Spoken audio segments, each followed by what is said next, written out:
जय हिंद दोस्तों, मैं एनएस मोटिवेशनल आपके लिए फिर लेकर आया हूँ एक ऐसी मोटिवेशनल स्टोरी जो आपके जीवन में बहुत ही ज़रूर काम आएगी और आप छोटे बच्चों को इस स्टोरी के बारे में ज़रूर बताएं।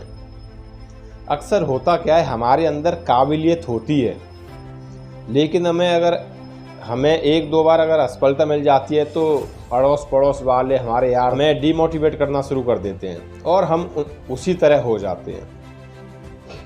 तो दोस्तों, एक बार एक शेर होता है और जंगल में रहता है। तो शेर अपने बच्चे को जन्म देते हुए मर जाता है और उसी जंगल में एक भेड़ों का झुंड रहता था। तो वो जो शेर का बच्चा होता है वो भेड़ों के झुंड में जाकर रहने लगता है और उसी भेड़ों के झुंड में साथ रहता, खाता पीता, उठता बैठता, धीरे धीरे वो बड़ा हो जाता है। बड़ा होते होते जिस तरह भेड़ में आती थी उसी तरह शेर का बच्चा भी में आना शुरू कर दिया था। वो अपनी दहाड़ भूल चुका था, वो भूल गया था, उसे पता ही नहीं था कि वो शेर है। जिस तरह भेड़ें करती थी उसी तरह से वो करता था।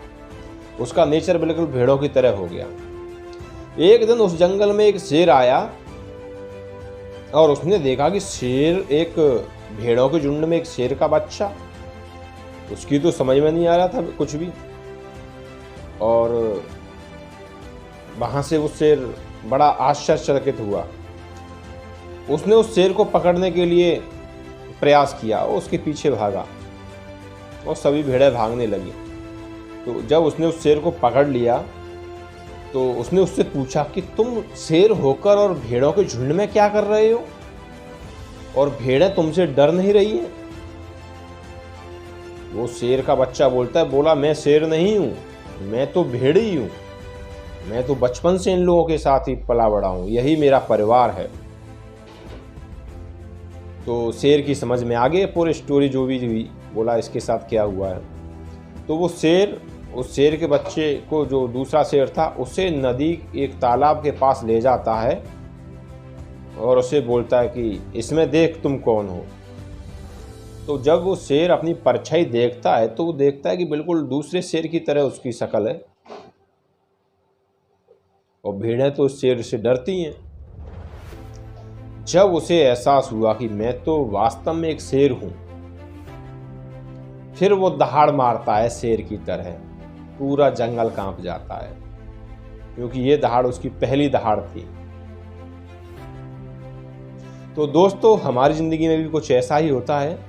हमें अगर एक दो बार असफलता मिल जाती है तो बस हमें सुनने को मिल जाता है कि तू इस काबिल नहीं है, तू इस काबिल नहीं है, तू ये कर ही नहीं सकता। बस हम इन सब बातों को सुनने के बाद अपने आप को ऐसा ही बना लेते हैं कि हम इस काबिल है ही नहीं, भगवान ने हमें इस काबिल बनाया ही नहीं है, जबकि हकीकत कुछ और होती है। तो दोस्तों, हमें अपने आप को पहचानना चाहिए और जो काम पहचानने के बाद करोगे, दुनिया वाले कोई कुछ भी बोलते रहें, आप उस काम को जरूर हासिल कर सकते हो। तो दोस्तों, ये मोटिवेशनल स्टोरी आपको पसंद आई हो तो लाइक, कमेंट और शेयर जरूर करें। जय हिंद।